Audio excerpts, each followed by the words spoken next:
દક્ષિણામૂર્તિ બાલમંદિર ટેકરી ઉપર છીએ.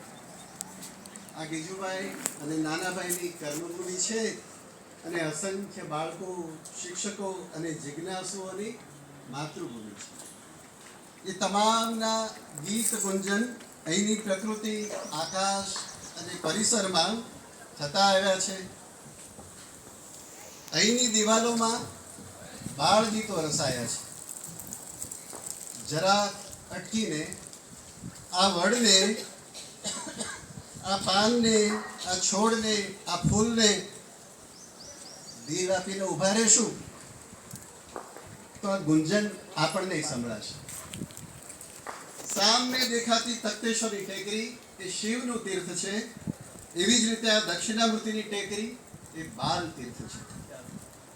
ક્યારેક અને વારંવાર અહીંયા શ્રીધરાણી, જ્યોતિન્દ્ર, ઉમાશંકર, રાજેન્દ્ર અને વિનોદ આવતા રહેતા હોય છે.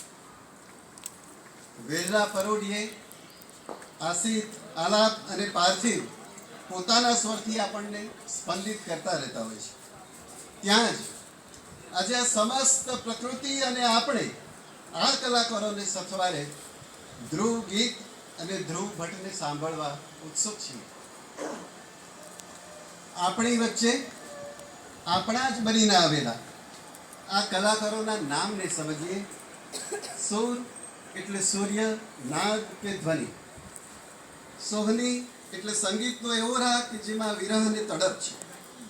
અને પારુલ મનીષ એ તેમના વ્યક્તિત્વ જેવી સંગીતની સૌમ્ય અને ગરિમાયુક્ત ઓળખ છે. સોરી, સોહની અને પારુલબેનની સ્વતંત્ર ઓળખ અને ઉપલબ્ધિઓની યાદી તો ઘણી લાંબી છે, પણ આ ભાઈ, બહેન અને માતાની પ્રત્યેકની નિસ્બત સંગીત અને કલા સાથે છે.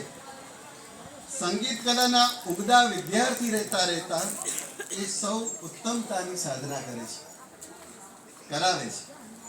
ગાયન, વાદન, સંગીત શિક્ષણ, સંગીત સંચાલન આ બધામાં તેઓ ઓતપ્રોત છે. અને સૌથી ઉપર કે સૌથી નીચે આ ત્રણેય ધ્રુવ ગીત અને ધ્રુવ મિજાજના ચાહક છે.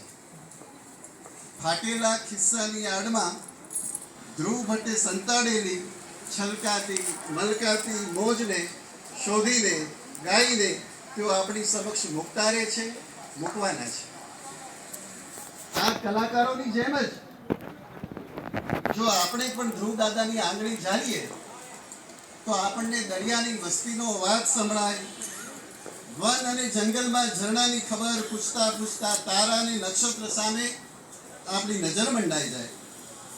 આ દુનિયાનો તાલ ને ઠેકો આપતા આપતા જો ચૂકી જઈએ તો ક્યારેક ભીતરના ભેરુને મળી લેવાનું પણ મન થાય. ને આ બધામાં બાઉલની મસ્તી, આનંદ ગાન કરતો એક તારો, પ્રકૃતિને, પોતાને અને પરમને મળીને સંતુષ્ટ થતો એક સુખી અંદાજ પણ પામી શકાય તો એની નવાઈ નથી. તો ચાલો આવકારીએ આપણા આત્મસ્વરને, આનંદ ગાનને, સુર, સોહની, પારુલને અને ધ્રુવ મિજાજને. ધન્યવાદ. Thank you very much. અમારા